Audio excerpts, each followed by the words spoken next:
Now, since we're in the define phase, I think it's important for me to connect you with the fourth order space, just so you can give a little bit of context, or get a little bit of context. And what I mean by the fourth order is that we're talking up at the top about business models.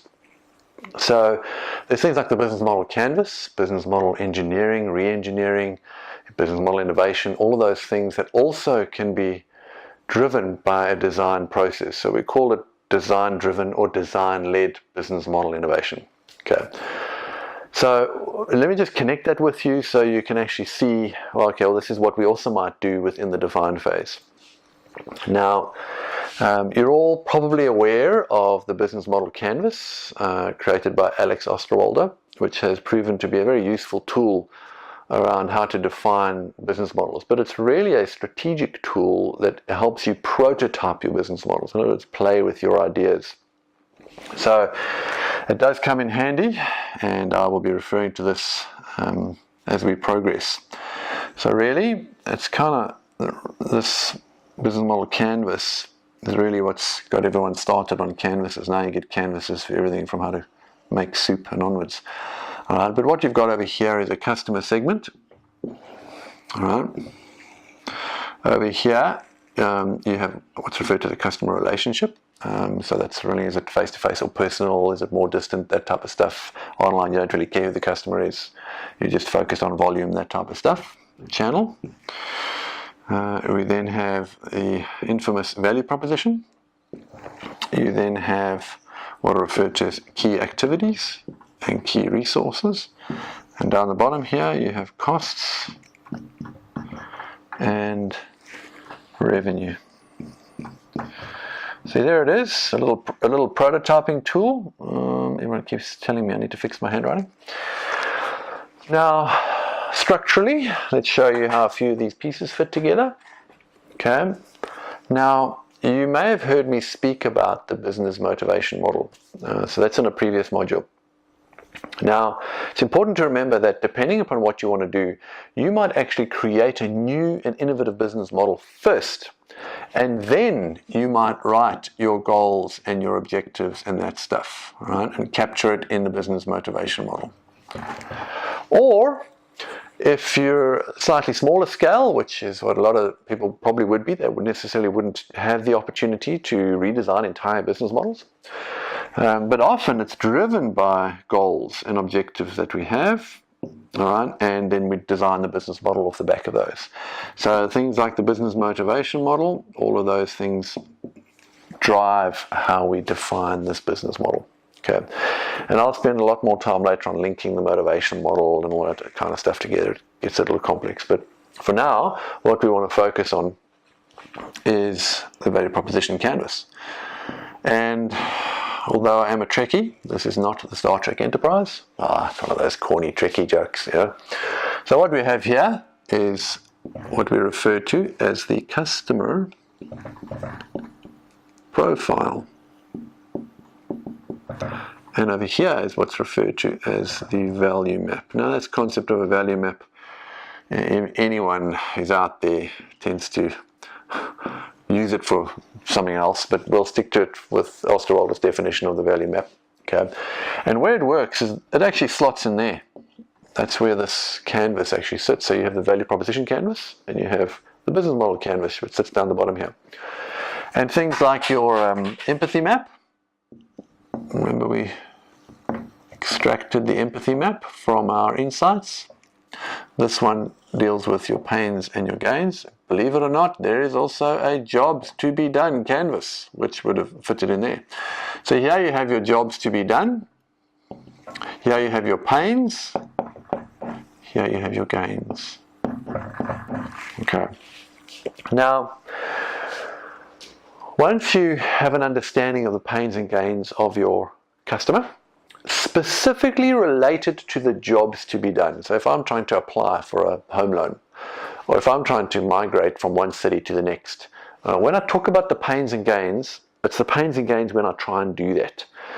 So it's important that when you try and understand the problem space, the framing of the problem that you would have done way back in the discover area is very important, because that's going to help me frame what those jobs to be done are, and then therefore what the pains and gains need to be.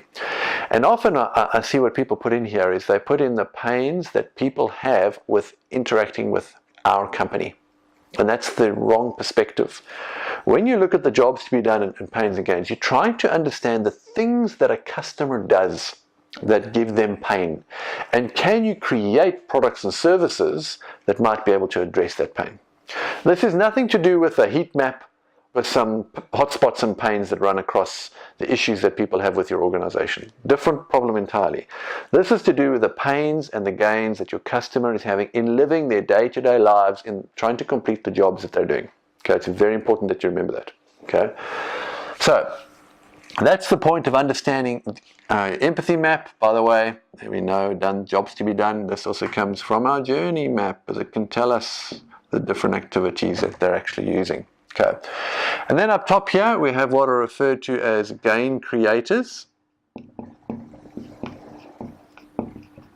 and pain relievers. Now these, as we move into the ideation stage, these are your ideas and your concepts. All right, they slot in here. And eventually we'll have prototypes